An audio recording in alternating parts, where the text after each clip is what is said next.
O sea, teníamos fosas clandestinas, ahora tenemos crematorios clandestinos. Mira, es que ese es el tema con el crimen organizado, se va sofisticando cada vez más, ¿no?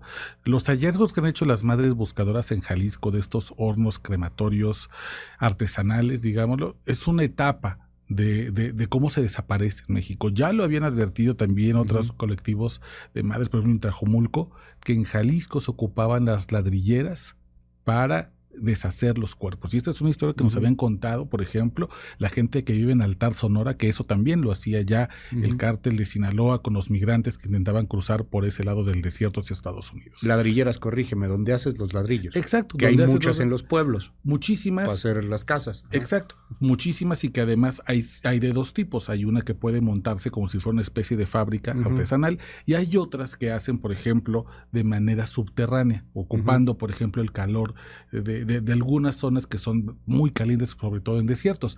Dato curioso, el pozolero, este hombre infame, conocido en Tijuana por haber asesinado y disuelto en ácido muchos cuerpos en La Gallera, en Ojo de Agua, Tijuana, él de niño trabajó como ladrillero y entonces sabía perfectamente las medidas de calor para poder desaparecer un cuerpo.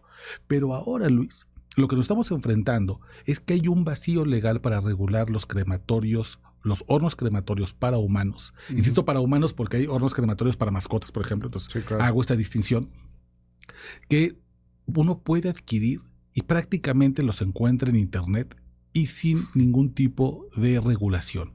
Te comentaba fuera del aire que ayer que hice la llamada con este crematorio supuestamente legal en Irapuato, Guanajuato, el dueño me invitó a comer hoy estaría saliendo hacia Irapuato para una cita en la cual me enseñaría cómo tener un crematorio clandestino en mi terreno en Ciudad de México, pagando los sobornos a las autoridades federales y locales. De ese tamaño. Y baratísimo, ¿no? Además, o sea, baratísimo para lo que es el crimen organizado. 700,000 pesos, que el crimen organizado es nada, es el cambio que tiene el cenicero del coche. Sí, o sea, de volada. Entonces, imagínate con qué desfachatez me dice, vente, te invito a comer, te enseño, y en 3 días te instalo tu horno crematorio clandestino en la Ciudad de México. Fue además uno de los grandes males que nos heredó la pandemia, porque recordarás, recordé el auditorio, cuando se saturaron los hornos crematorios a causa de las incontables muertes que tuvimos en 2020, sobre todo la primera fase de la pandemia, hubo gente que recurrió, que vio negocio y que pensó que esto podía tener mucho más auge y empezaron a comprar de manera ilegal estos hornos crematorios a falta de regulación y a falta sobre todo de supervisión.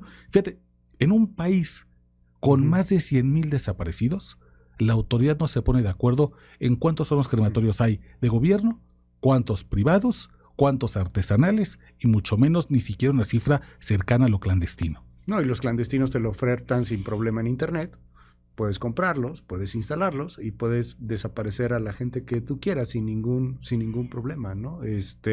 Algo similar a lo que veíamos con el fentanilo, veía por ahí una investigación gringa de cómo pues agentes de la DEA habían engañado a un chino que vendía ciertos productos de fentanilo y los enviaba a México, ¿no? Y el chino te decía, no, pues yo los mando a México, tengo ahí muchos clientes, o sea, a ver, en 2 segundos, pero claro, no producimos fentanilo.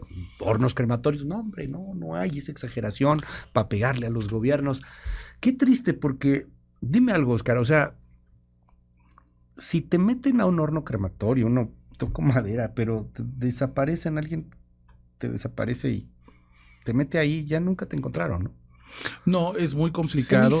Son hornos que me comentaban que en una tercera cremación, pues ya sabes, los hornos hay que calentarlos. Entonces, cuando llegas a la tercera cremación es cuando está, digamos, en el pico más alto de temperatura, alcanzan estos que venden cerca de 1800 grados. Es decir, es capaz de reducir a cenizas a un hombre joven, adulto, 45 años, que pese unos 80 kilos en 1 hora con 10 minutos. Rapidísimo. Y hay muy pocas posibilidades porque la ceniza a la que queda reducido un cuerpo prácticamente ya no tiene material genético. Y claro, conforme eso se avienta a la tierra, a un cuerpo de agua, a un río, a una laguna, a un cenote, por ejemplo, que es lo que estamos viendo terriblemente, lo que pasa en Quintana Roo con desaparecidos, pues ya no hay posibilidades. Ahora, querido Luis, déjame decirte otra cosa que a mí me parece terrorífico. No tenemos regulados los hornos crematorios. Hay una gran deuda ahí, incluso hubo una iniciativa hace 2 años en el Congreso para hacerlo, se fue a la congeladora.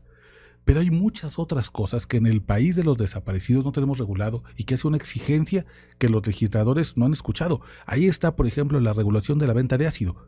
Las mujeres, sobre todo, que han sufrido violencia con ácido, esta violencia para desfigurarlas, que es principalmente una violencia machista, han dicho, urge regularlo. Y decimos, y bueno, en mi caso, cuando yo empecé a conocer de estos ataques, digo, ¿cómo no lo tenemos regulado?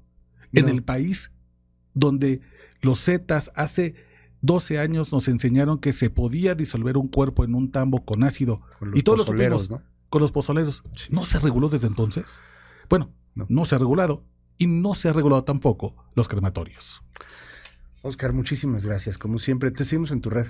Gracias, hermano. En Twitter, en X, @Oscar Balmen. Gracias, es Oscar Valderas.